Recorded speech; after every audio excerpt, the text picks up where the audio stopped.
बिस्मिल्लाहिर्रहमानिर्रहीम। शुरू अल्लाह के नाम से जो रहमान और रहीम है। इक़रा बिस्मि रब्बिकल्लज़ी खलक़। पढ़ो ए नबी अपने रब के नाम के साथ जिसने पैदा किया। खलक़ल इंसान मिन अलक़। जमे हुए खून के एक लोथड़े से इंसान की तख्लीक की। इक़रा व रब्बुकल अकरम। पढ़ो और तुम्हारा रब बड़ा करीम है। अल्लज़ी अल्लम बिल क़लम। जिसने कलम के जरिए से इल्म सिखाया। अल्लमल इंसान मा लम यअलम। इंसान को वो इल्म दिया जिसे वो न जानता था। Assalamu alaikum. We start our class with the name of Allah who is most beneficent and merciful. This is class 6 and period is science, and today we are going to study about chapter number 8, and that is forces. In our previous lecture we have discussed about chapter number 7, and today we are going to discuss about chapter number 8, name is forces. Students, आपने अपनी daily life में जो activities करते हैं उन पर कभी गौर किया है? जिस तरह के हम अपनी डेली लाइफ में एक्टिविटीज़ करते हैं, फॉर एग्जांपल हम जब टूथपेस्ट यूज़ करते हैं, हम ब्रशिंग करने जा रहे होते हैं तो हम टूथपेस्ट को क्या करते हैं, स्क्वीज़ करते हैं। उसकी जो ट्यूब है उसको जब स्क्वीज़ करते हैं तो आगे से फिर टूथपेस्ट बाहर आता है जो हम अपने ब्रश पर अप्लाई करते हैं। तो हमने यहाँ पर क्या किया, स्क्वीज़ किया है टूथपेस्ट को। जब स्क्वीज़ किया तो उसमें क्या किया हमने, यहाँ पर एक पुशिंग का प्रोसेस किया है, हमने उसको पुश किया है। और पुश करने के बाद क्या हुआ, वहाँ पर जो टूथपेस्ट है वो उसकी ट्यूब से आउटसाइड आ जाता है। इसी तरह से जब हमें लाइट ऑन करनी होती है, फैन ऑन करना होता है, तो हम स्विच के ऊपर स्विच को पुश करते हैं। जब स्विच को पुश करते हैं तो लाइट और फैन ऑन हो जाता है। तो हम क्या कर रहे हैं, यहाँ पर अपनी डेली लाइफ में भी पुशिंग का प्रोसेस कर रहे हैं। हम जब पुश करते हैं तो फिर हमारा जो भी डिज़ायरेबल वर्क है वो हो जाता है। हमें टूथपेस्ट चाहिए, हमने उसको स्क्वीज़ किया यानी हमने उसको पुश किया, और पुश करने के बाद वहाँ से हमें टूथपेस्ट मिल जाता है जिसे हम अपने ब्रश पर अप्लाई करते हैं और यूज़ करते हैं। इसी तरह हम अपने स्विच को जब पुश करते हैं, स्विच को पुश करने के बाद लाइट और फैन ऑन हो जाता है। तो यहाँ पर हम क्या कर रहे हैं, हम स्क्वीज कर रहे हैं या फिर स्विच को पुश कर रहे हैं। यहाँ पे हम कर क्या रहे हैं, पुशिंग का प्रोसेस कर रहे हैं। यहाँ पर थिंग्स को हम पुश कर रहे हैं। ओके, इसके अलावा अगर आप देखें तो हम क्या करते हैं, आप मॉर्निंग में प्रिपेयर होते हैं स्कूल आने के लिए। जब आप रेडी होते हैं उसके बाद आप अपने बैग को लिफ्ट करते हैं और अपने शोल्डर पर उसको हैंग करते हैं। यहाँ पे हम क्या कर रहे हैं, बैग को लिफ्ट कर रहे हैं, शोल्डर पे हैंग कर रहे हैं। यहाँ पे हम पुलिंग का प्रोसेस कर रहे हैं। हम कुछ एक्टिविटीज़ में पुशिंग का प्रोसेस यूज़ करते हैं, कहीं पर हम चीज़ों को पुल कर रहे होते हैं। तो यहाँ पर हमने क्या किया, हम जब बैग को लिफ्ट कर रहे हैं, बैग को हैंग कर रहे हैं, तो यहाँ पर हम पुल कर रहे हैं। यानी जब भी हम क्या करते हैं, टूथपेस्ट को यूज़ करते हैं, हम पुश कर रहे होते हैं। और जब हम बैग को आप अपने बैग को शोल्डर पर हैंग कर रहे हैं तो आप पुल कर रहे हैं। ये जो पुश और पुल है, this push and pull is called as force. So today we are going to discuss about forces. Forces क्या होती हैं, push and pull is called as force. कोई भी आप किसी भी चीज़ को जब पुश कर रहे हैं, इट मीन्स आप वहाँ पर क्या कर रहे हैं, फोर्स अप्लाई कर रहे हैं। जब आपने उस ट्यूब को स्क्वीज किया, उसको पुश किया, आपने वहाँ पर फोर्स अप्लाई करी। इसी तरह जब बैग को हैंग कर रहे हैं तो आप वहाँ पर फोर्स अप्लाई कर रहे हैं, उसको पुल कर रहे हैं। और ये जो पुश एंड पुल है, आप किसी भी चीज़ को पुश करते हैं, पुल करते हैं, वो क्या कहलाता है, फोर्स कहलाता है। तो फोर्स की डेफिनेशन क्या हो गई, force is the push and pull of object. किसी भी ऑब्जेक्ट को पुश कर रहे हैं या पुल कर रहे हैं तो वो फोर्स कहलाता है। जैसे आप चेयर पर बैठे होते हैं, जब आप चेयर से उठते हैं तो आप अपनी चेयर को पीछे की तरफ पुश कर रहे होते हैं। ठीक है, अगर आपको चेयर अपने पास लानी होती है तो आप उसे क्या करते हैं, अपनी तरफ पुल कर रहे होते हैं। तो आप यहाँ पर क्या कर रहे हैं, फोर्सेस अप्लाई कर रहे हैं। ये पुश और पुल फोर्स कहलाता है। इसी तरह अगर हम देखें कि जो हमें किस तरह से पता चलता है कि फोर्स एग्जिस्ट करती है, फोर्स आपको पता चल गया कि पुश या पुल को हम क्या कह रहे हैं, फोर्स कह रहे हैं। तो अब हमें कैसे पता चलता है कि फोर्स एग्जिस्ट करती है, how do we know that force exist, किस तरह पता चलता है हमें फोर्स मौजूद है, by the effects of forces on objects, यानी हमें किस तरह पता चल रहा है, by the effects of forces या फोर्स कर लीजिए ऑन ऑब्जेक्ट।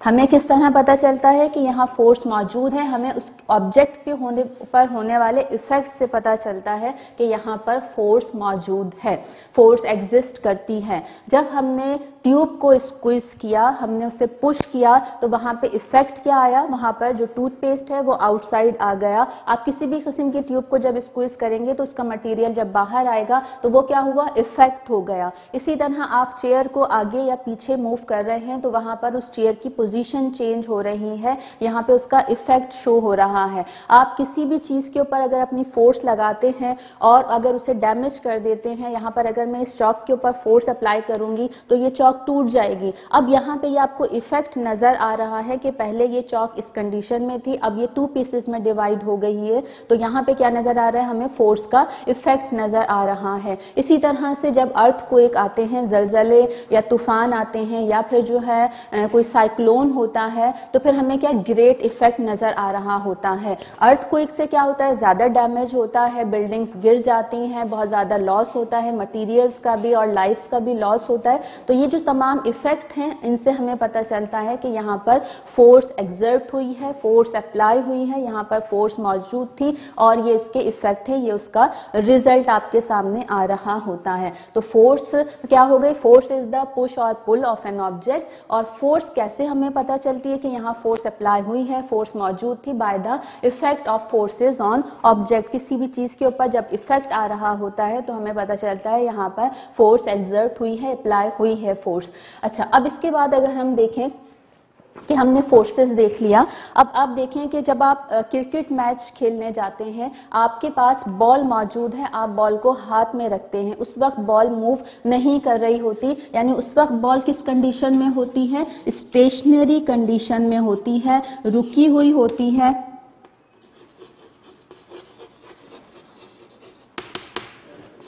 स्टेशनरी कंडीशन में है, वो अभी मूव नहीं कर रही। जब आप उसको थ्रो करते हैं, आपने उसके ऊपर फोर्स अप्लाई करी और बॉल को जब आपने थ्रो किया तो अब बॉल ने मूव करना शुरू कर दिया। इसी तरह जब हम फुटबॉल का गेम प्ले कर रहे होते हैं, फुटबॉल में हम क्या करते हैं, जब फुटबॉल है, बॉल ग्राउंड पर रखी होती है, वो मूव नहीं कर रही होती। वो बॉल जब ग्राउंड पर मौजूद है, मूव नहीं कर रही, यानी वो स्टेशनरी कंडीशन में है। और जब उसे किक किया जाता है तो किक करने से क्या होगा, वो बॉल एक प्लेस से दूसरे प्लेस पर जाएगी, बॉल के अंदर मूवमेंट स्टार्ट हो जाती है। बॉल यहाँ पर मौजूद है, जब इस बॉल को किक किया जाएगा, यहाँ से इसको किक कर रहे हैं, तो किक करने से क्या होगा, ये बॉल मूव करेगा और एक प्लेस से दूसरे प्लेस पर ये बॉल चला जाएगा। तो अब यहाँ पर हम क्या कर रहे हैं, फोर्स अप्लाई कर रहे हैं।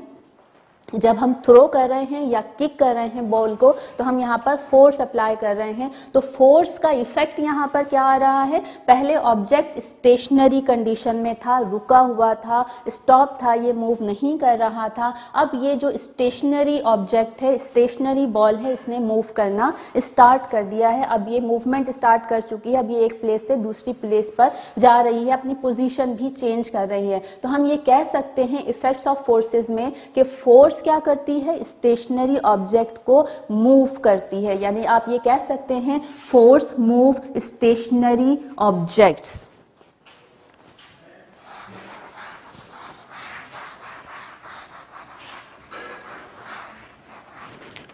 ये हम क्या कह सकते हैं कि force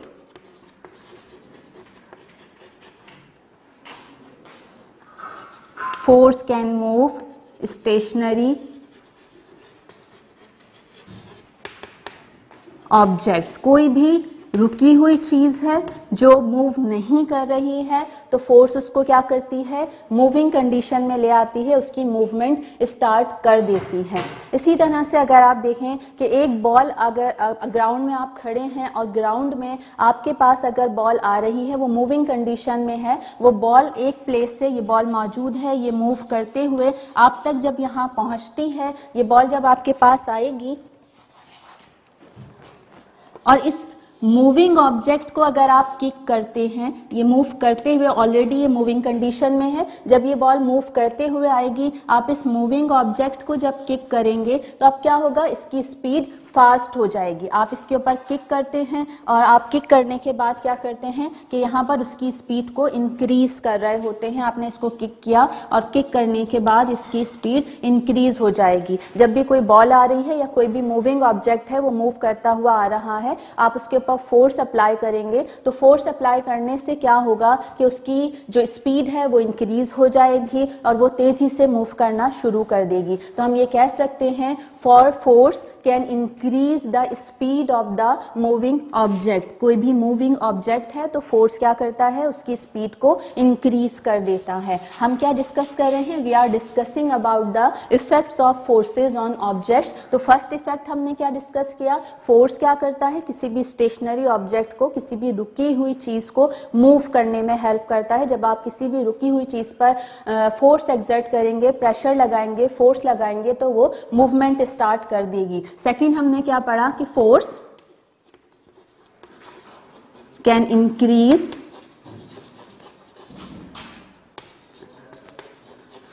speed of moving objects. कोई भी चीज मूव कर रही है, ऑलरेडी वो मूविंग कंडीशन में है, जब हम उसके ऊपर फोर्स एक्सर्ट करेंगे तो उसकी स्पीड इंक्रीज हो जाएगी। आप ये इस तरह भी समझ सकते हैं, एक गाड़ी है, कार है, पहले वो खड़ी हुई है, स्टेशनरी कंडीशन में है, साकिन है, वो रुकी हुई है, वो मूव नहीं कर रही। जब हम गाड़ी को स्टार्ट करते हैं, यानी हमने उसके ऊपर फोर्स अप्लाई करी, हम फोर्स एक्सर्ट करते हैं और वो गाड़ी जो है, वो व्हीकल, वो मूव करना शुरू कर देती है फोर्स के थ्रू। अब फोर्स से जब वो मूव कर रही है, फिर हम क्या करते हैं, उसकी स्पीड इंक्रीज करते हैं, उसकी स्पीड को तेज करते हैं, तेजी से चलाना शुरू करते हैं, हम मजीद फोर्स इंक्रीज करते हैं। जब फोर्स को इंक्रीज करते हैं तो वो जो मूविंग ऑब्जेक्ट है, वो मूविंग कार है या व्हीकल है, वो तेजी से मूव करना शुरू कर देती है। इसी तरह से अगर आप देखें कि जब जिस तरह से फोर्स किसी भी ऑब्जेक्ट को मूव करवा रही है या उसकी स्पीड को इंक्रीज कर रही है, इसी तरह से फोर्स ऑब्जेक्ट को स्टॉप भी करवा सकती है, उसकी मूवमेंट को रोक भी सकती है और उसकी मूवमेंट को स्लो डाउन भी कर सकती है। आप ग्राउंड में खड़े हैं, फुटबॉल आपके पास आ रहा है, फुटबॉल गेम हो रहा है, फुटबॉल जब आपके पास आता है, अगर आप उसे अपने लेग की फोर्स से फोर्स देंगे तो वो वहीं पर क्या हो जाएगा, स्टॉप हो जाएगा। आपने उसको वहां पर रोक दिया। ये रुका कैसे, ये मूविंग जो बॉल आ रहा था, मूविंग ऑब्जेक्ट जो है वो किस तरह से स्टॉप हो गया, इस तरह से कि आपने उसके ऊपर फोर्स अप्लाई किया और वो फुटबॉल वहीं पर रुक गया। इसी तरह जब हम क्रिकेट मैच खेल रहे होते हैं तो हम क्या करते हैं, कैच करते हैं। वो मूविंग बॉल आ रहा होता है, वो मूविंग कंडीशन में है, जब उसके ऊपर बैट हिट करता है वो मूव करते हुए जब आपके पास आ रहा है, आप अपने हैंड की फोर्स अप्लाई करते हैं और हैंड की फोर्स से उस बॉल को स्टॉप कर देते हैं। तो हम ये कह सकते हैं, जिस तरह फोर्स मूवमेंट स्टार्ट कर सकता है, इसी तरह फोर्स क्या कर सकता है, force can stop the movement of object.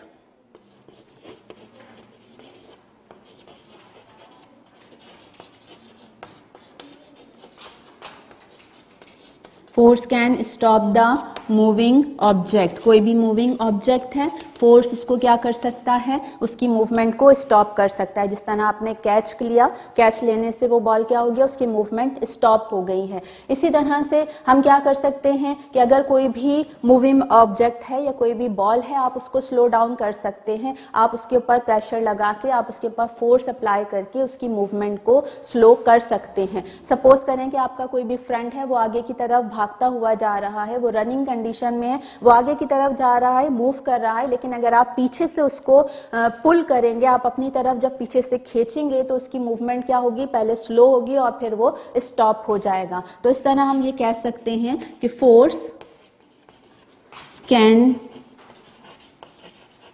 Slow down moving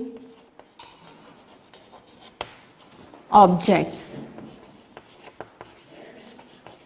Okay, so these are the effects of forces on object. Force movement start कर सकता है, किसी भी स्टेशनरी ऑब्जेक्ट को मूव करा सकता है. फोर्स क्या कर सकता है? मूविंग ऑब्जेक्ट की स्पीड को इंक्रीज करता है. फोर्स मूविंग ऑब्जेक्ट को स्टॉप भी कर देता है और फोर्स मूविंग ऑब्जेक्ट की स्पीड को डिक्रीज भी कर देता है. जिस तरह स्पीड इंक्रीज कर रहा है उसी तरह स्पीड को डिक्रीज भी कर देता है, स्लो डाउन भी कर देता है मूविंग ऑब्जेक्ट को. इसके अलावा अगर आप देखें कि फोर्स डायरेक्शन भी चेंज कर सकती है. कोई भी मूविंग ऑब्जेक्ट है उसकी डायरेक्शन भी फोर्स के थ्रू चेंज की जा सकती है. हम को जब ड्राइविंग कर रहे होते हैं, कोई भी व्हीकल ड्राइव कर रहे हैं, जब ड्राइविंग की जा रही होती है, जो भी व्हीकल है, आपके पास कार है, बाइक है, वो एक डायरेक्शन में मूव कर रही होती है और आप डायरेक्शन चेंज करने के लिए फोर्स अप्लाई करते हैं और उस व्हीकल की डायरेक्शन चेंज हो जाती है. तो डायरेक्शन भी फोर्स के थ्रू चेंज होती है. अगर कहीं भी फोर्स अप्लाई की जाए तो हम उसकी डायरेक्शन को चेंज कर सकते हैं. जिस तरह के आप ये देखें कि आप जब गेम खेल रहे होते हैं, कैच खेलते हैं, तो बॉल जब एक आपका जो पार्टनर है बॉल थ्रो करेगा, वो आपकी तरफ फेंक रहा होता है और जब आप उसे कैच करने के बाद उसको उसकी अपोजिट डायरेक्शन में फेंक रहे होते हैं, थ्रो करते हैं, तो इस तरह से फोर्स डायरेक्शन भी चेंज कर सकती है. Force can change the direction of moving object. Moving object की डायरेक्शन भी चेंज कर सकती है. इसी तरह से फोर्स जो है वो मूविंग ऑब्जेक्ट, कोई भी ऑब्जेक्ट है उसकी शेप भी चेंज कर सकता है. जिस तरह आपके पास अगर आपके हाथ में कोई सॉफ्ट बॉल मौजूद है, प्लास्टिक की, सपोज करें प्लास्टिक की बॉल मौजूद है और आप उसको जब प्रेस करेंगे, उसके ऊपर प्रेशर लगाएंगे, उसको प्रेस करने से क्या होगा, उसकी शेप चेंज हो जाएगी. इसी तरह से अगर मेरे पास ये चौक मौजूद है, इस चौक को अगर मैं तोड़कर इस तरह से पाउडर फॉर्म में ले आऊंगी तो ये पाउडर फॉर्म बनाने पे क्या हो रहा है, इसकी शेप जो है वो चेंज हो रही है. तो आप इसी तरह एग्जाम्पल ले सकते हैं, बलून है, बलून को आप लेकर जब हाथ से फोल्ड करते हैं, जब उसको ट्विस्ट करते हैं, जब ट्विस्ट करेंगे तो उसमें की भी शेप क्या हो जाती है,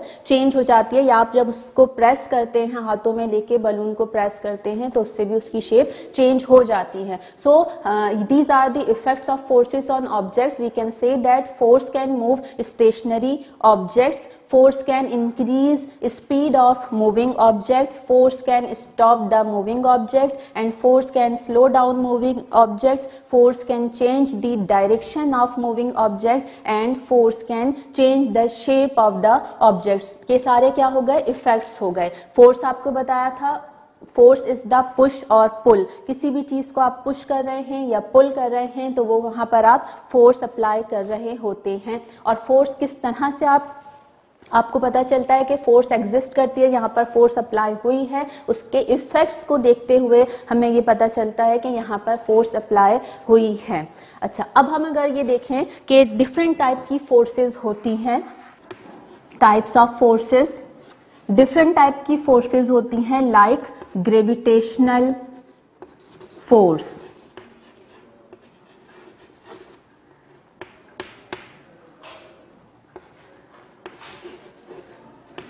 gravitational force is also called as gravity.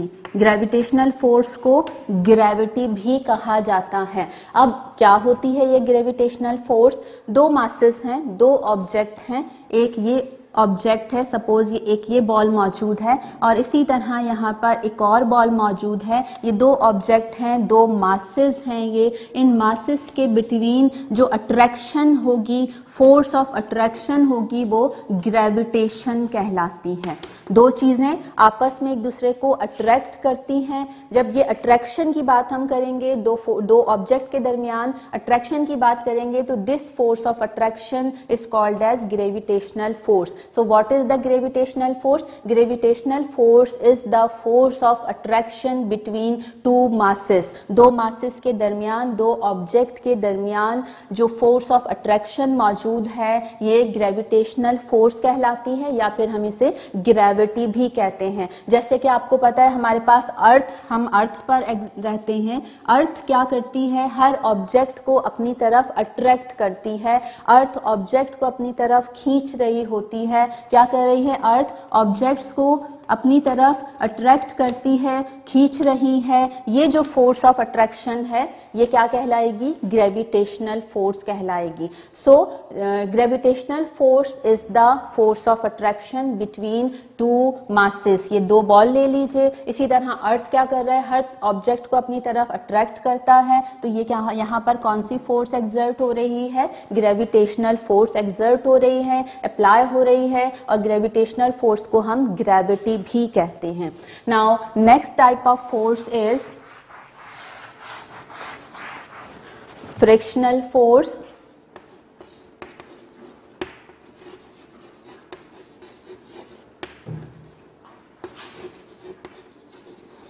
It is also called as friction.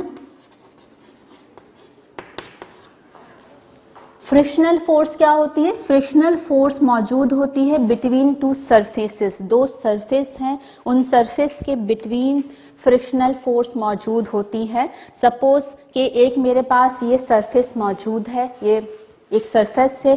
इसी तरह एक दूसरा, ये मैं अगर डस्टर लेती हूँ, ये डस्टर इसकी अपनी एक सरफेस है, ये डस्टर की एक सरफेस मौजूद है। इसी तरह यहाँ पर क्या मौजूद है? इस डायरी की एक सरफेस मौजूद है। जब मैं इस डस्टर को इस डायरी पर मूव करूँगी, इसकी मूवमेंट होगी, तो यहाँ पर क्या हो रहा है? दो सरफेसेस का आपस में इंटरेक्शन हो रहा है, ये एक दूसरे से अटैच हो रही हैं, एक दूसरे से मिल रही हैं। यहाँ पर जो फोर्स है वो इस मूवमेंट को क्या करने की कोशिश कर रही है? Slow down. यहाँ पे जब इसको आप मूव करेंगे तो यहाँ पे एक फोर्स एक्सर्ट करती है, एक फोर्स एग्जिस्ट करती है जो इस मूवमेंट को स्लो डाउन करने की कोशिश करती है, और इस फोर्स को फ्रिक्शनल फोर्स कहा जाता है। यानी फ्रिक्शनल फोर्स क्या हो गई? It is present between two surfaces and it slow down the movement of moving object. जो भी चीज, जो भी ऑब्जेक्ट मूव कर रहा है, ये उसकी स्पीड को स्लो डाउन करता है, उसको मूव करने में हेल्प नहीं करता, उसकी मूवमेंट को रोकने की कोशिश कर रहा होता है। या तो ये स्टॉप करेगा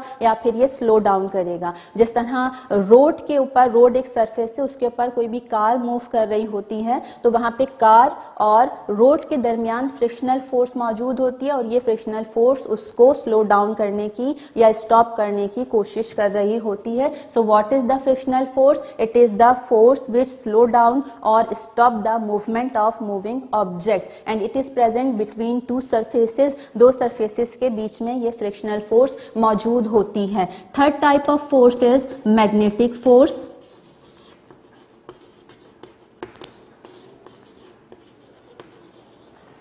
मैग्नेटिक फोर्स कौन सी होती है? जो मैग्नेट, आपको पता है कि मैग्नेट मौजूद है। मैग्नेट क्या करता है? चीज़ों को अपनी तरफ अट्रैक्ट करता है। इस फोर्स को हम क्या कहते हैं? मैग्नेटिक फोर्स कहते हैं। कि मैग्नेट किसी भी ऑब्जेक्ट को जब अट्रैक्ट करता है, जैसे आप ये देखें मेरे पास नेल्स मौजूद हैं, ये मैग्नेट क्या करेगा? इन नेल्स को अट्रैक्ट करेगा, और अट्रैक्ट करने से क्या होगा? यहाँ पर ये देखें, ये मैग्नेट इसको अट्रैक्ट करेगा, और ये जो फोर्स है this is called as magnetic force. Magnetic force क्या है? वो फोर्स जो मैग्नेट अप्लाई कर रहा है, और किस तरह अप्लाई कर रहा है? चीज़ों को अपनी तरफ पुल कर रहा, अपनी तरफ खींच रहा है, तो ये फोर्स क्या कहलाती है? मैग्नेटिक फोर्स कहलाती है। So number 4 is upthrust.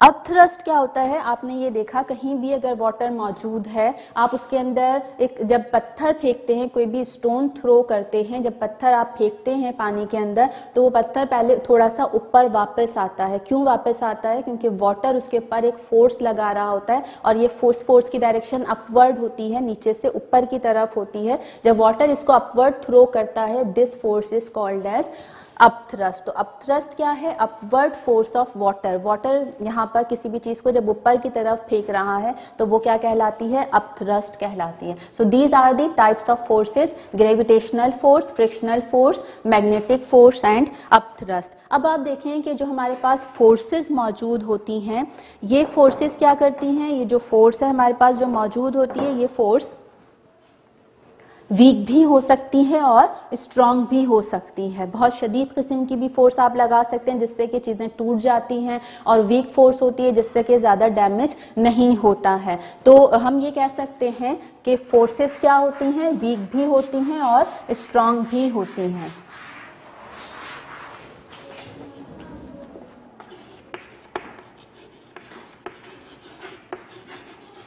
Size of force. Force क्या होती हैं? फोर्स कैन बी वीक और स्ट्रॉन्ग। फोर्स स्ट्रॉन्ग भी हो सकती हैं और वीक भी हो सकती है। इनकी क्वांटिटी ज़्यादा भी हो सकती है, कम भी हो सकती है। जिस तरह हम देखें कि अगर आप अब चेयर को पुल कर रहे हैं तो वो एक आपने बहुत ज़्यादा फोर्स अप्लाई नहीं करी, वो एक वीक फोर्स है। जबकि आप इसके अपोजिट देखें, अर्थक्वेक आता है, जलजला आता है। अर्थक्वेक में क्या होता है, जो फोर्स अप्लाई हो रही है वो स्ट्रॉन्ग फोर्स है, क्योंकि उसके इफेक्ट बहुत ज़्यादा डेंजरस इफेक्ट आ रहे होते हैं, वहाँ पर डैमेज ज़्यादा हो रहा होता है, तो वो क्या कहलाती है, स्ट्रॉन्ग फोर्स कहलाती है। So weak forces can be weak और स्ट्रॉन्ग। एग्जाम्पल आपको दे दी, जिस तरह आप चेयर को आप पुल करते हैं या पुश करते हैं तो वो एक वीक फोर्स हुई। जबकि अर्थक्वेक या साइक्लोन जब आता है, बहुत तेज हवा भी चलती है, तो जब तेज हवा चलती है, तूफान आ रहा है, स्टॉर्म आ रहा है, तो वो भी अपने साथ क्या करता है, बहुत सारी चीज़ों को ले जाता है और बहुत ज़्यादा डैमेज कॉज करता है। डिस्ट्रक्शन बहुत ज़्यादा हो रही होती है, तबाही ज़्यादा होती है, तो वो जो फोर्स है वो कौन सी फोर्स होती है, स्ट्रॉन्ग फोर्स होती है। इसी तरह अगर हम देखें कि फोर्स तो आपको बता दिया, साइज क्या वीक भी हो सकती है और स्ट्रॉन्ग भी हो सकती है। फोर्स को हम किस तरह से मेजर करते हैं, मेजरमेंट ऑफ फोर्स। फोर्स को मेजर करने के लिए हम इंस्ट्रूमेंट यूज करते हैं, और कौन सा इंस्ट्रूमेंट यूज करते हैं, हम फोर्स को मेजर करने के लिए स्प्रिंग बैलेंस यूज करते हैं, और इसके अलावा फोर्स को मेजर करने के लिए फोर्स मीटर भी यूज किया जाता है। सही, फोर्स का साइज बता दिया, force can be weak, force can be strong. Force को किस तरह मेजर करते हैं, by the instrument spring balance and force meter to measure the forces. Like this is a spring balance, ये एक स्प्रिंग बैलेंस है जिसके अंदर स्प्रिंग मौजूद है, और इस स्प्रिंग को जब हम पुल करेंगे तो ये स्ट्रेच होगा, जब हम इसे पुश करेंगे तो ये कंप्रेस्ड हो जाएगा। तो ये जो पुशिंग और पुलिंग यानी फोर्स है वो हम इसकी स्ट्रेचनेस से और इसकी कंप्रेसनेस से मेजर कर सकते हैं। इस फोर्स मीटर के ऊपर यहाँ पर स्केल बना होता है, रीडिंग्स लिखी होती हैं, और यहाँ पर हम इसको मेजर कर सकते हैं। एक बात और कि हम फोर्स को जो मेजर करते हैं, फोर्स की यूनिट क्या है, फोर्स की यूनिट है न्यूटन। फोर्स को हम न्यूटन में मेजर करते हैं, तो यहाँ पर जो स्केल बना हुआ है ये यहाँ न्यूटन में होगा, और हम जब इसके अंदर, ये स्प्रिंग बैलेंस है, इसके अंदर जब हम वेट डालेंगे तो इस वेट से क्या होगा, ये स्प्रिंग स्ट्रेच होगा, और स्प्रिंग के स्ट्रेच होने से, ये वेट है इसके अंदर, ये स्प्रिंग स्ट्रेच होगा। जितना वेट हम बढ़ाते जाएंगे स्प्रिंग की स्ट्रेचनेस बढ़ती जाएगी, और फिर हम इस तरह से इस स्केल के थ्रू यहाँ फोर्स की अमाउंट को मेजर कर सकते हैं कि कितना वेट मौजूद है, कितनी फोर्स इसके ऊपर अप्लाई हो रही है। सो फोर्स का साइज हमने आपको डिस्कस कर लिया। हमने डिस्कस किया कि फोर्स कैन बी वीक और स्ट्रॉन्ग, और force can be measured by spring balance by the instrument that are spring balance and force meter, and the unit of force is newton. Newton में force को measure किया जा सकता है। Symbol of newton is N, हम इसको N में major करते हैं। एक ऑब्जेक्ट के ऊपर एक टाइम पे बहुत सारी फोर्सेस भी अप्लाई हो सकती हैं, यानी आप क्या कह सकते हैं कि more than one force can apply on an object in different direction. एक ही ऑब्जेक्ट के ऊपर डिफरेंट फोर्सेस अप्लाई हो सकती हैं एक ही टाइम पर, एट अ टाइम, एक ही वक्त में एक ऑब्जेक्ट के ऊपर एक से ज़्यादा फोर्सेस भी अप्लाई हो सकती हैं, और इन फोर्सेस की डायरेक्शन भी चेंज हो सकती है। जैसे कि हम अगर एक एग्जांपल लें, एरोप्लेन फ्लाई कर रहा है, यहाँ पर एरोप्लेन फ्लाई कर रहा है, कहाँ पर मौजूद है, ये स्काई में मौजूद है। एरोप्लेन स्काई में, आसमान के ऊपर, आसमान पर फ्लाई कर रहा है। जब ये एरोप्लेन फ्लाई कर रहा होता है तो इसके ऊपर एक फोर्स कौन सी एग्जर्ट करती है, जो लग रही होती है, वो है इसके वेट की फोर्स। और वेट की फोर्स कहाँ पर लगती है, डाउनवर्ड। डाउनवर्ड फोर्स है, यहाँ पे एक फोर्स अप्लाई हो रही है जो कि वेट कहला रही है, और ये डाउनवर्ड अप्लाई हो रही है, इस एरोप्लेन को नीचे की तरफ लाने की कोशिश कर रही है। इसी के अपोजिट एक और फोर्स अप्लाई होती है जो कि क्या करती है, इस एरोप्लेन को ऊपर की तरफ उठाने की कोशिश करती है, और वो फोर्स कहलाती है लिफ्ट। ये फोर्स लिफ्ट कहलाती है। तो यहाँ पर इस वक्त टू फोर्सेस लग रही हैं। एक फोर्स है जिसकी डायरेक्शन डाउनवर्ड है, दूसरी फोर्स की जो डायरेक्शन है वो अपवर्ड है। एक को हम वेट कह रहे हैं और दूसरे को हम लिफ्ट कह रहे हैं। इसी तरह से अगर हम देखें तो इसके बैकवर्ड और फॉरवर्ड भी फोर्सेस अप्लाई हो रही होती हैं। इसकी बैकवर्ड जो फोर्स अप्लाई हो रही है वो ड्रैग फोर्स कहलाती है, और ये ड्रैग फोर्स क्या होती है, जो एयर है उसकी रेजिस्टेंस है। जो एयर रेजिस्टेंस है, एयर रेजिस्ट कर रही है इसकी मूवमेंट को, इसको आगे की तरफ बढ़ने से रोक रही है, उस एयर रेजिस्टेंस को ड्रैग कह रहे हैं। जो एयर इसको पीछे की तरफ पुश कर रही है, जबकि एरोप्लेन के अंदर इंजन की जो फोर्स है वो इसको आगे की तरफ मूव करवा रही है, और वो कहलाती है अप थ्रस्ट। ये सिर्फ थ्रस्ट है, ओके, दिस इज थ्रस्ट। यहाँ पर जो फोर्स इसको इंजन की फोर्स है जो इसे आगे की तरफ मूव करवा रही है वो थ्रस्ट कहलाती है। तो जब एरोप्लेन फ्लाई करता है तो एट अ टाइम उसके ऊपर 4 फोर्सेस अप्लाई हो रही हैं, weight, downward, upward lift, backward drag और फॉरवर्ड थ्रस्ट फोर्स होती है। इनकी जो फोर्स की जो साइज होगा ये डिफरेंट होगा, इनकी डायरेक्शन भी डिफरेंट होंगी। फोर्स की का जो साइज है उसको हम किससे यहाँ पर डिनोट करते हैं, किससे जाहिर करते हैं? जो फोर्स का साइज है वो हम एरो की लेंथ से बताते हैं। फोर्स के लिए हम यहाँ एरो बना रहे हैं और एरो की जो लेंथ है वो क्या बताती है, इस फोर्स का साइज बता रही है कि ये कितनी साइज की फोर्स है। और इसका जो एरो है, एरो जो इसका है, जो हेड है वो ये बताता है इसकी डायरेक्शन की, इसकी डायरेक्शन अपवर्ड है, डाउनवर्ड है, बैकवर्ड है या फॉरवर्ड है। तो फोर्स के लिए हम एक एरो यूज करते हैं, एरो बनाते हैं, और जो इसकी लेंथ है वो क्या बताती है, इसका साइज बताती है, और इसका हेड इसकी डायरेक्शन बताता है। सो हम क्या कह सकते हैं, we can say that many forces can apply on an object at a time in different direction। एक ऑब्जेक्ट के ऊपर एक से ज्यादा फोर्सेस भी एक ही वक्त में अप्लाई हो सकती हैं और उनकी डायरेक्शन भी डिफरेंट होती है। मैग्नेटिक फोर्स क्या होती है?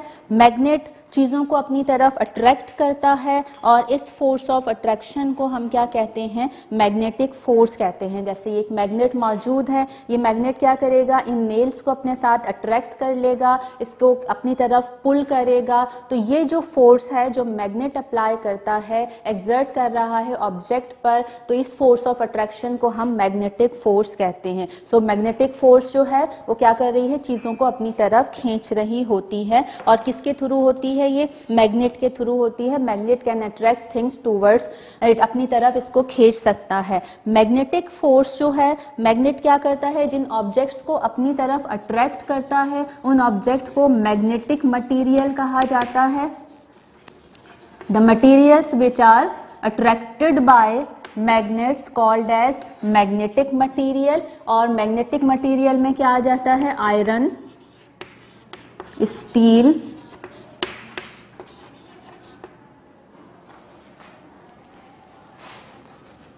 आयरन, स्टील,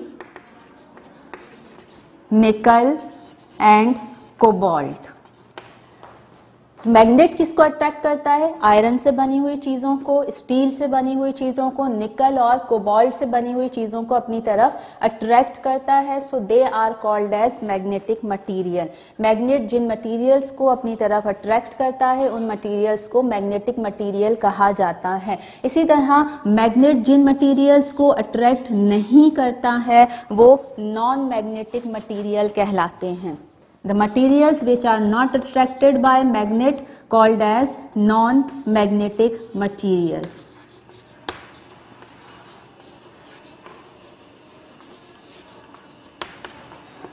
जिन्हें अट्रैक्ट कर रहा है वो मैग्नेटिक मटेरियल हैं और जिन ऑब्जेक्ट्स को अट्रैक्ट नहीं करता वो नॉन मैग्नेटिक मटेरियल कहलाते हैं। Like plastic, wood, glass, copper and aluminium. इन ऑब्जेक्ट्स को मैग्नेट अट्रैक्ट नहीं करता है। So iron, steel, nickel and cobalt are magnetic material. क्यों कह रहे हैं magnetic material? Because they are attracted by magnet. And plastic, wood, glass, copper and aluminium are non magnetic material because they are not attracted by magnet. अब हम अगर magnet को देखें तो मैग्नेट के दो पोल होते हैं, एक नॉर्थ पोल कहलाता है और दूसरा साउथ पोल। एक एन पोल कहलाता है और दूसरा एस पोल। ये जो रेड कलर का है ये एन पोल है और ब्लू कलर का ये एस पोल है। तो यहाँ मैग्नेटिक के दो पोल हो गए, N pole and S pole. यहाँ मैग्नेटिक के यहाँ अगर आप देखें तो मैग्नेट सिर्फ अट्रैक्शन की फोर्स अप्लाई नहीं करता बल्कि रिपल्जन की फोर्स भी अप्लाई करता है। अगर मैं ये दो मैग्नेट लूँ तो यहाँ पर ये एस पोल है, इसी तरह इसका ब्लू जो है ये एस पोल है। ये क्या कहलाएंगे? ये भी एस पोल है और ये भी एस पोल है। एस पोल क्या कहलाएगा? लाइक पोल्स कहलाएंगे। या एन पोल है तो ये एन पोल क्या कहलाएंगे? लाइक पोल कहलाएंगे। जो लाइक पोल्स हैं ये एक दूसरे को अट्रैक्ट नहीं करते, ये एक दूसरे को रिपल करते हैं, पुल नहीं करते, ये पुश कर रहे होते हैं एक दूसरे को, एक दूर की तरफ प्रेस कर रहे होते हैं, दूर की तरफ फोर्स लगा रहे होते हैं। तो ये कहलाती है फोर्स ऑफ रिपल्जन। तो फोर्स ऑफ रिपल्जन कब अप्लाई होती है? जब सेम पोल होते हैं, लाइक पोल होते हैं, एक जैसे पोल हैं, नॉर्थ को नॉर्थ से मिलाएंगे या एस को साउथ को एस से मिलाएंगे, साउथ को साउथ से मिलाएंगे, तो उस वक्त क्या होगा? ये एक दूसरे को अट्रैक्ट नहीं करेंगे बल्कि एक दूसरे को पीछे धकेल रहे होते हैं। तो ये फोर्स ऑफ रिपल्जन कहलाती है।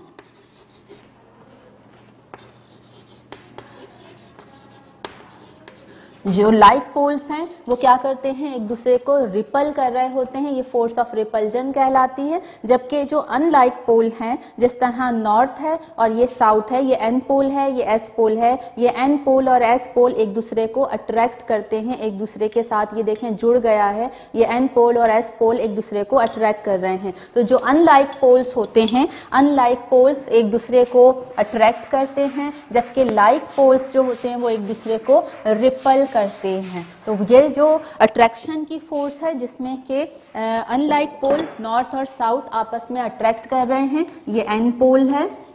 एन पोल अट्रैक्ट करेगा किसको? एस पोल को। ये अनलाइक पोल्स कहलाते हैं और अनलाइक पोल्स के दरमियान क्या मौजूद होती है? फोर्स ऑफ अट्रैक्शन होती है।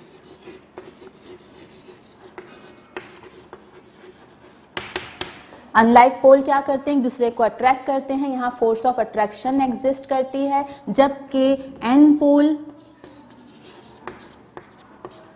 को अगर आप एन पोल से मिलाएंगे या एस पोल को आप एस पोल से मिलाएंगे तो they are called as like pole. और ये लाइक पोल क्या करेंगे? अट्रैक्ट नहीं करेंगे, एक दूसरे को दूर फेंकेंगे और वो फोर्स कहलाएगी force of repulsion. So magnet सिर्फ अट्रैक्शन की फोर्स अप्लाई नहीं करता बल्कि ये रिपल्जन की फोर्स भी अप्लाई करता है। So this is about today's lecture and in this today's lecture we have discussed about the definition of force, what is force, effects of force, size of force, unit of force और instrument किससे हम measure करते हैं। और हमने इसके अलावा क्या डिस्कस किया है कि एक ऑब्जेक्ट के ऊपर एक से ज़्यादा फोर्सेस भी अप्लाई हो सकती हैं और हमने मैग्नेटिक फोर्स को डिस्कस किया है। Now we are moving towards the exercise work. Open page number 154. Review questions on page number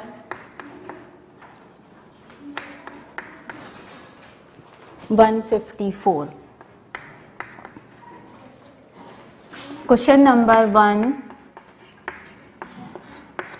student आप करेंगे क्या, पहले आप चैप्टर 8 का टाइटल पेज बनाएंगे, फोर्सेस का टाइटल पेज बनाने के बाद फिर आप रिव्यू क्वेश्चन का हेड देकर क्वेश्चन कॉपी करेंगे और फिर आंसर राइट करेंगे। यहाँ पर क्वेश्चन नंबर 1 में क्या कह रहे हैं, Ali band his plastic ruler. Ali क्या कर रहा है, अपने प्लास्टिक रूलर को बैंड कर रहा है। जब रूलर को बैंड किया जाएगा तो अब हम यहाँ पे बैंडिंग में क्या कर रहे हैं, फोर्स अप्लाई कर रहे हैं, और फोर्स अप्लाई करने से क्या होगा, जो रूलर है वो बैंड हो रहा है, यानी उसके अंदर मूवमेंट हो रही है, और मूवमेंट के साथ साथ उसकी शेप भी चेंज हो रही है। तो क्वेश्चन आपसे यही पूछा गया है, Ali bands his plastic ruler, is he pushing और पुलिंग द रूलर। वो बैंड कर रहा है तो वो पुश कर रहा है या पुल कर रहा है रूलर को। तो यहाँ पे वो क्या कर रहा है, पुश कर रहा है। कौन सा फंक्शन हो रहा है यहाँ पर, पुशिंग का फंक्शन हो रहा है। And what are the effects of the forces on the ruler. अब जो फोर्स अप्लाई हो रही है रूलर पे, उसका इफेक्ट क्या होगा, इससे उसके अंदर मूवमेंट हो रही है, फोर्स रूलर मूव कर रहा है और रूलर की शेप चेंज हो रही है। क्वेश्चन नंबर 2 में कह रहे हैं, क्वेश्चन नंबर 2 में क्या कह रहे हैं, Ali and Rafiq are playing badminton. Badminton खेल रहे हैं अली एंड रफीक, और आपको यहाँ पर जो टेबल दिया हुआ है इसको कंप्लीट करना है। पहला एक्शन आपके पास राइट हुआ हुआ है, लिखा हुआ है, दूसरे कॉलम में लिखा है इज इट अ पुल और पुश। आपको ये बताना है कि ये पुश है, फोर्स है, या पुल फोर्स है, और फिर इसके इफेक्ट्स बताने हैं नेक्स्ट कॉलम में। एक्शन क्या है, throwing a stationary shuttlecock into the air before serving. यानी आप क्या कर रहे हैं, शटलकॉक को एयर के अंदर जब आप उसको थ्रो कर रहे हैं, जब शटल कॉक को एयर के अंदर थ्रो करेंगे, आप ऊपर की तरफ फेंक रहे हैं, तो अब आपको ये बताना है कि ये पुश कर रहे हैं आप या पुल कर रहे हैं। तो जब शटल कॉक को आप ऊपर की तरफ थ्रो करते हैं तो आप क्या करते हैं, इसको पुश करते हैं। तो यहाँ पर इसमें आ जाएगा पुश। और इफेक्ट्स में क्या होगा कि पहले जब शटल कॉक आपके हैंड में है उस वक्त ये स्टेशनरी कंडीशन में है, और जब आप उसको ऊपर की तरफ थ्रो कर रहे हैं तो वहाँ पर उसकी मूवमेंट स्टार्ट हो रही है। तो आपने क्या करा, make the shuttlecock to move, आपने उसको मूव कर दिया है। सेकंड एक्शन क्या है, hitting the moving shuttlecock with a racket. अब आपने क्या करा, जो शटल कॉक है उसको रैकेट से जब हिट करा है तो हिट करने का प्रोसेस भी क्या होगा, ये पुशिंग का प्रोसेस होगा। और जब आप उसको हिट कर रहे हैं तो अब आप उसकी डायरेक्शन चेंज कर रहे हैं। पहले आपने उसको ऊपर की तरफ थ्रो किया, अब आपने उसको जब रैकेट से हिट किया तो आपने उसकी डायरेक्शन चेंज कर दी। सो ये इफेक्ट यहाँ पर क्या होगा, change the direction of shuttle Kock.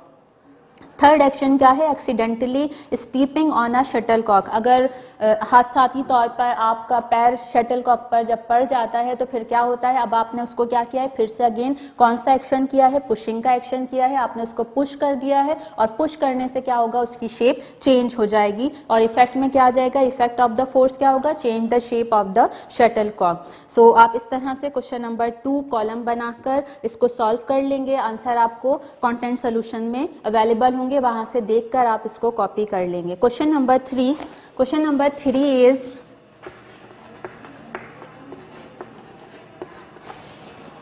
A maglev train is lifted. Maglev train क्या होती है, मैग्नेटिक ट्रेन होती है। Maglev train is lifted above the train track by magnetic repulsion when it is moving. और ये जो मैग्नेटिक ट्रेन होती है, ये इसकी जो क्या कहना चाहिए कि जो इसकी पटरी है जिसके ऊपर ये मूव कर रही होती है, वहाँ पे रिपल्जन की फोर्स होती है, इनके दरमियान अट्रैक्शन नहीं होती। उस ट्रेन ट्रैक और उस ट्रेन के दरमियान कोई भी अट्रैक्शन नहीं होती, बल्कि रिपल्जन की फोर्स होती है। तो अब आपसे ये पूछा जा रहा है कि मैग्लेव ट्रेन क्यों फास्टर मूव करती है then a normal train. Normal train से ज़्यादा फास्ट क्यों मूव करती है, वो क्यों मूव करती है, क्योंकि यहाँ पे अट्रैक्शन की फोर्स नहीं है। अट्रैक्शन नहीं है तो यहाँ पे फ्रिक्शन की फोर्स कम से कम है। फ्रिक्शन की फोर्स कम होने की वजह से मैग्लेव ट्रेन इजीली मूव करती है और फास्टर मूव करती है। तो आंसर इसका क्या हो जाएगा, because frictional force is reduced hair.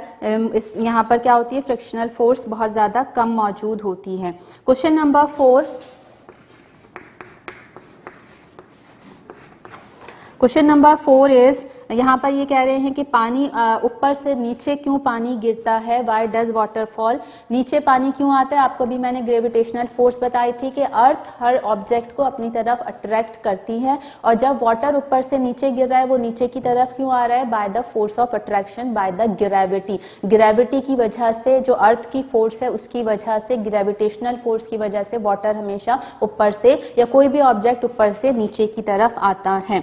और फिर नेक्स्ट क्वेश्चन है, why does going up the slope take more effort than going down. जब भी आप अगर स्लोप पर या स्टेयर्स पर चढ़ते हैं तो ऊपर जाने में आपको ज्यादा एफर्ट करनी पड़ती है एज कंपेयर टू अगर आप वापस आ रहे हैं नीचे की तरफ आ रहे हैं। इसका रीजन आपको बताना है, आपको ऊपर जाते हुए क्यों ज्यादा एफर्ट करनी पड़ती है, वही ग्रेविटेशनल फोर्स का पॉइंट आता है। अर्थ की अट्रैक्शन मौजूद है, जमीन हमें भी अपनी तरफ अट्रैक्ट कर रही होती है, उस फोर्स ऑफ अट्रैक्शन की वजह से हमें उसके अपोजिट जाने के लिए ज्यादा एफर्ट करनी पड़ती है, और जब हम वापस आ रहे होते हैं तो उस वक्त हमारी एफर्ट कम होती है क्योंकि फोर्स ऑफ अट्रैक्शन की तरफ ही जा रहे हैं, हम उसी डायरेक्शन में मूव कर रहे होते हैं। ऊपर जाने के लिए हम फोर्स ऑफ ग्रेविटी के अपोजिट जा रहे हैं, इसलिए हमें ज्यादा फोर्स अप्लाई करनी पड़ती है, और जब हम नीचे डाउनवर्ड मूव करते हैं तो हम फोर्स ऑफ ग्रेविटी की तरफ ही आ रहे होते हैं, इसलिए हमें ज्यादा फोर्स अप्लाई नहीं करनी पड़ती, ज्यादा एफर्ट नहीं करनी पड़ती है। क्वेश्चन नंबर 5 में आपको क्या करना है, compare magnetic force and gravitational force by completing the table blue. यहाँ पर टेबल दिया गया है, अब आपको यहाँ पे कंपेयर करना है। टाइप ऑफ फोर्स में क्या दिया गया है, magnetic force of attraction. Magnetic force of attraction क्या है, अभी आपको दिखाया कि जो मैग्नेट है वो क्या करता है, चीजों को अपनी तरफ अट्रैक्ट कर रहा है, इट मींस ये क्या कर रहा है, अपनी तरफ उसको पुल कर रहा है। तो ये कौन सा एक्शन हुआ, पुलिंग का एक्शन हुआ। तो मैग्नेटिक फोर्स ऑफ अट्रैक्शन क्या हुआ, पुल हुआ। इसी तरह से अब ये कह रहे हैं आगे, can it act at a distance, क्या ये डिस्टेंस से भी अट्रैक्ट कर सकता है। तो मैग्नेट चीजों को डिस्टेंस से भी अट्रैक्ट कर सकता है, बहुत ज्यादा डिस्टेंस नहीं होना चाहिए। Next is magnetic force of repulsion. Magnetic force of repulsion क्या होती है, पुशिंग फोर्स है। जब आपको दिखाया नॉर्थ पोल एक दूसरे को अट्रैक्ट नहीं कर रहे हैं, तो ये एक दूसरे को क्या कर रहे होते हैं, पुश कर रहे होते हैं, और ये भी डिस्टेंस से भी एक दूसरे को रिपल करते हैं, एक दूसरे को पुश कर रहे होते हैं। Third is gravitational force. Gravitational force क्या हो गया कि जिस तरह अभी आपको बताया अर्थ अपनी तरफ अट्रैक्ट कर रही है, तो ये क्या कर रही है, चीजों को अपनी तरफ पुल कर रही है, ये पुलिंग फोर्स है, और ये भी डिस्टेंस से एक्सर्ट होती है। Now students write down your homework. आपको करना क्या है, आपको इस चैप्टर 8 की रीडिंग करनी है। आपको पेज नंबर 134 से आगे 145 तक आपको मैंने समझा दिया है, तो आपको रीडिंग कहाँ से कहाँ तक करनी है, पेज नंबर 134 टू 145 पेजेस को आप रीड करेंगे, ताकि आपके जितने भी पॉइंट्स अगर अभी भी अनक्लियर हैं तो वो क्लियर हो जाए। और this is all about today's lecture. Students, we will meet in our next video with the same chapter, forces, and we will discuss the different types of forces. Till then, Allah Hafiz.